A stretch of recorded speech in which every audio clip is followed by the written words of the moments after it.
নমস্কার বন্ধুরা, সুপ্রভাত। কেমন আছো তোমরা সবাই? আশা করছি তোমরা সবাই খুব ভালো আছো, আর আমিও বেশ ভালো আছি। আমি সোমা, আর আমার ছোট্ট একটি চ্যানেল শখের পরিবারের নতুন একটি ভিডিওতে তোমাদের সকল বন্ধুকে অনেক অনেক স্বাগত আর অনেক অনেক ভালোবাসা জানিয়ে আজকে নতুন একটি ভিডিও আমি শুরু করছি। সকালবেলা ঘুম থেকে উঠেছি এই সবেমাত্র। এখন ঘড়ির কাঁটায় সময় ওই সকাল 7:30 মতো। সবেমাত্র উঠেছি বলাটা ভুল, আমি আজকে ঘুম থেকে উঠেছি ওই 7টা নাগাদ। ঘুম থেকে উঠে ঘর দোয়ার ঝাড়ঝুট দেওয়া আমার সমস্তটাই হয়ে গেছে। ঘর ঝাড় দিতে দেখলাম হাজবেন্ডও উঠে পড়লো আর ছেলেও উঠে পড়লো। ওরা দুজনেই যেহেতু উঠে পড়েছে, তো সেই কারণে ভাবলাম স্নান করতে যাওয়ার আগে বিছানাটা তুলে রেখে তারপরেই স্নান করতে যাব। তো সেই কারণে বিছানাটা সবার প্রথমে তুলে নিচ্ছি, তারপরে কিন্তু আমি চলে যাব সোজা স্নান করতে। স্নান করতে যাওয়ার আগে কিছু জামা কাপড় ভিজিয়ে রেখেছি, সেগুলো কেচে ধুয়ে তারপরে কিন্তু আমি স্নান করব।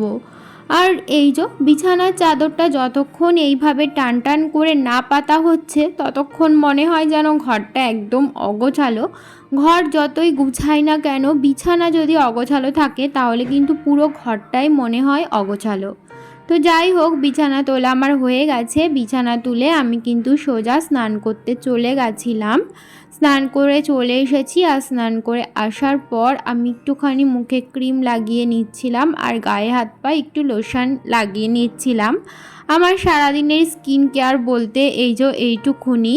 আমি দেখেছি যেদিন আমি সকালে স্নান করার পর এই ক্রিম বা লোশন এগুলো না মাখি, সেদিন সারাদিনেই আমার মাখা হয় না। তো সেই কারণে না, আমি এই স্নান করে আসার পর আমার যতই তাড়াহুড়ো থাকুক না কেন, আমি ওই 5-10 মিনিট নিজের জন্য বার করি। আর সত্যি কথা বলতে, আমাদের মতো সাধারণ ঘরের গৃহবধূদের নিজের জন্য সময় বার করা অনেকটাই কষ্টকর একটা ব্যাপার।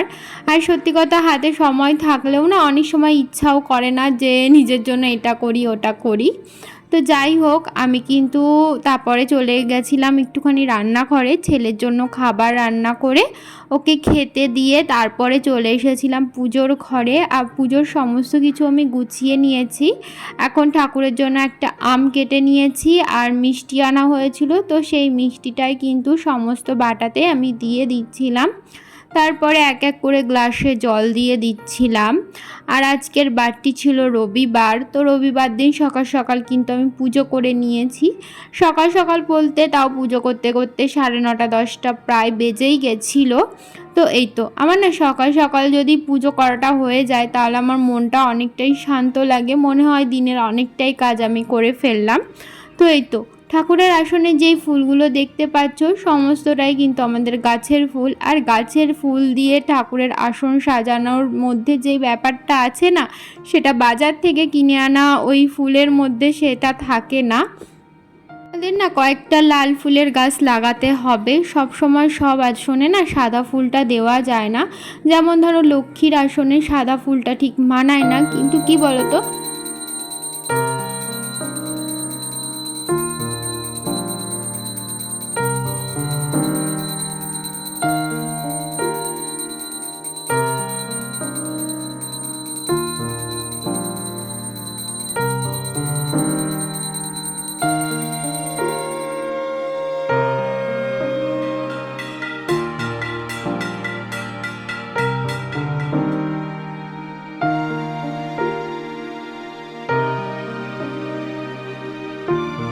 পুজো করা হয়ে গেছে। তারপরে কিন্তু আমি চলে এসেছিলাম রান্নাঘরে, পুজোর ওদিকের প্রসাদ তুলে বাটা গুছিয়ে রেখে। আর আজকে যেহেতু রবিবার, আমাদের রান্না হয়েছিল মাংস। এদিকে কিন্তু রান্না বান্নাও একদম কমপ্লিট হয়ে গেছে। এখানে রয়েছে মাংস, লাল লাল কষা কষা ঝাল ঝাল ঝোল। আমাদের বাড়িতে সবাই আবার একটু কষা মাংস খেতেই বেশি পছন্দ করে। আর এখানে ছিল মোচা, চিংড়ি মাছ দিয়ে, আর এখানে ছিল মাছের তেল। মাছও আনা হয়েছিল, কিন্তু মাছটা এখন আর রান্না করা হয়নি।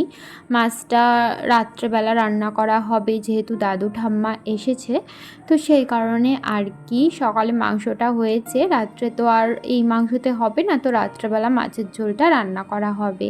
আর দেখলে না, আমি প্লেটে করে লুচি আর মাংস নিলাম। আসলে সকালে হাজব্যান্ড যখন বাজারে গেছিলো, ও বাজার থেকে না আজকে সকালে টিফিনের জন্য লুচি আর তরকারি নিয়ে এসেছিলো। তো তরকারিটা না আমি আর খাইনি, আমি যেহেতু মাংস রান্না হয়ে গেছিলো।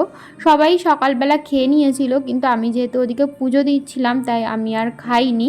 আর পুজো দিয়ে আস্তে আস্তে এদিকে মাংস রান্না হয়ে গেছিলো, তাই আমি একটু মাংস দিয়েই ওই লুচিটা খেয়ে নিয়েছিলাম। সকালে আমি আর কিছু খাবো না, একেবারে দুপুরবেলা ভাত খাবো।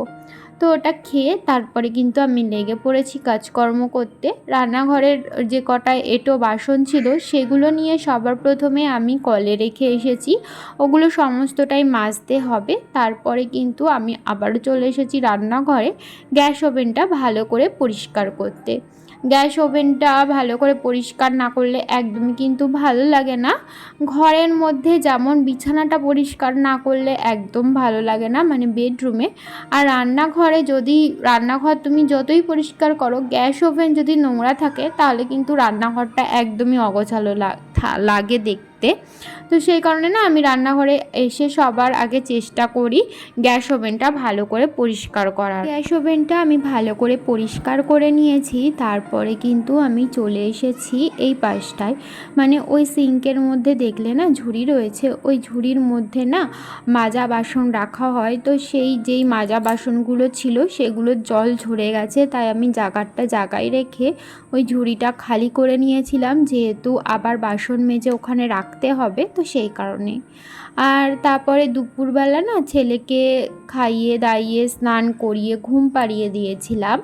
আর এখন হয়ে গেছে বিকেল, ওই ঘড়িতে 4:30 মতো বাজে। বাইরে হচ্ছে মুষলধারে বৃষ্টি। ছেলে আজকে না দুপুরবেলা একদমই ঘুমায়নি, ওই 5 মিনিট মতো ঘুমিয়েই উঠে পড়েছিল। আর বাইরে যেহেতু প্রচণ্ড বৃষ্টি হচ্ছে, আজকে তো বাইরেও বেরাতে পারবে না, তাই আমি ভাবলাম বিকেলবেলা ও এদিক ওদিক করছিল, তাই ওকে পড়তে বসিয়ে দিয়েছি।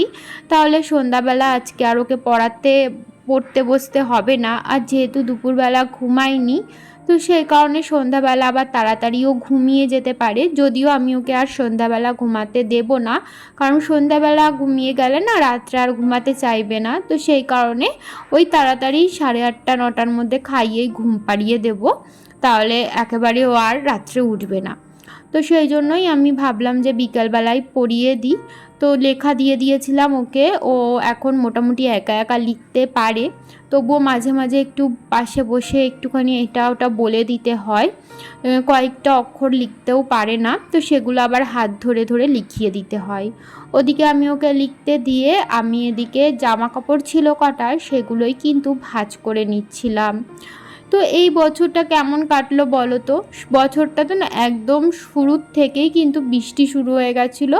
আর এখন দেখো বর্ষাকাল পড়ে পারিনি, তার আগেই একদম বৃষ্টি। শুধু ওই জ্যৈষ্ঠ মাসের প্রথম দিকে একটুখানি গরম পড়েছিল, তখনই মনে হচ্ছিলো একটু গরমকাল, না হলে কিন্তু সারা বছরটাই মনে হলো বর্ষাকাল। তো যাই হোক, বাইরে তো একদম ঝমঝম করে বলতে পারো মুষলধারেই বৃষ্টি পড়ছে। ঠাম্মা দাদু ওপরে রয়েছে, আর বাড়িতে কেউই নেই, সবাই বেরিয়ে গেছে কাজে। আর এদিকে আমি নিচে আমার ছেলেকে বই পড়াচ্ছিলাম আর জামা কাপড় ভাঁজ করছিলাম। আর আজকে সকালে আমি অনেক জামা কাপড় কেচে দিয়েছিলাম, বালিশের ওয়্যার, বিছানার চাদর, তারপরে আমার কয়েকটা নাইটি, আমার হাজব্যান্ডের জামা, আর আমার ছেলেরও তো জামা বাঁধা ধরা আছেই। তো সব মিলিয়ে বেশ অনেক কটাই জামা কাপড় কেচে দিয়েছিলাম। সকালের দিকটায় যেহেতু রোদ বেরিয়েছিল, তাই সেই রোদেই কিন্তু সমস্ত জামা কাপড় আমার শুকিয়ে গেছিলো। আর বৃষ্টিটা তো আসলো বিকালের দিক থেকে, একদম চারিদিকে ঘন কালো মেঘে ঢাকার পর তারপরে ঝমঝম করে বৃষ্টি নামলো। তো এদিকে দেখো জামা কাপড় ভাঁজ করতে করতে না আমি ভাবছি কখন জামা কাপড় ভাঁজ করা শেষ হবে। দেখতেই পাচ্ছ ভাঁজ করতে করতে একদম একদিকে লট হয়ে গেছে জামা কাপড়ের। হ্যাঁ, জামা কাপড় ভাঁজ করা শেষমেশ হলো শেষ। এখন আমি সবার লাস্টে বিছানার চাদরটা ভাঁজ করে নিলাম। আর এদিকে দেখো মনে হচ্ছে অল্প কটা জামা কাপড়, কিন্তু এই কটা জামা কাপড় ভাঁজ করতে আমার অনেক টাইম লেগে গেছে। এই কটা না, এর মধ্যে অনেকই জামা কাপড় রয়েছে। বিশেষ করে না বালিশের ওয়্যারগুলো ভাঁজ করতেই বেশি সময় লেগে যায়, ছোট ছোট তো সেই কারণে। এখন ঘড়ির কাঁটায় সময় ওই 8টা মতো। আমি চলে এসেছি রান্নাঘরে এসে রান্না বসিয়ে দিলাম। রান্না তো করতেই হবে, তাই ভাবলাম আর দেরি করে লাভ নেই। তো আমি কিন্তু সন্ধ্যাবেলা সন্ধ্যা পুজো দিয়ে দিয়েছিলাম। ছেলেকে তো যেহেতু বিকেলে পড়িয়ে নিয়েছি, তাই আর সন্ধ্যাবেলা পড়ানোর কোনো টেনশান নেই। ওদিকে ওর বড়পাপার সাথে খেলা করছে, আর আমি এদিকে একদিকে বসিয়ে দিয়েছি ভাত, আর একদিকে কিন্তু মাছ ভাজা বসিয়ে দিয়েছিলাম। মাছটা রান্না করা হবে লাউ আর আলু দিয়ে। তো ঠাম্মাকে আমি বললাম আমি মাছ টাছ ভেজে দিচ্ছি, তুমি লাউ আলু দিয়ে মাছটা রান্না করো, কারণ আমি না লাউ আর আলু দিয়ে মাছ কোনোদিনও আগে রান্না করিনি। তাই ঠাম্মা কীভাবে রান্না করছিল সেটাও কিন্তু আমি আজকে পাশে দাঁড়িয়ে দাঁড়িয়ে দেখে নিচ্ছিলাম। আজকে রাত্রে আমাদের রান্না হয়েছিল মাছের ঝোল লাউ আলু দিয়ে আর ভাত, আর দুপুরের কিছুটা মাংস আছে, ওটাও গরম করে নেব, তাহলেই আমাদের সবার হয়ে যাবে। তাহলে চলো আজকের ভিডিওটা আর বেশি বড় করিনি, এই পর্যন্তই। মাছের ঝোলের ফাইনাল লুকটা তোমাদের সাথে শেয়ার করা হয়নি। আজকের মতো এখানেই টাটা, শুভরাত্রি। আবারও দেখা হবে পরবর্তী ভিডিওতে। ততক্ষণের জন্য তোমরা ভালো থেকো, আর অবশ্যই কিন্তু আমার পাশে থেকো। তাহলে টাটা।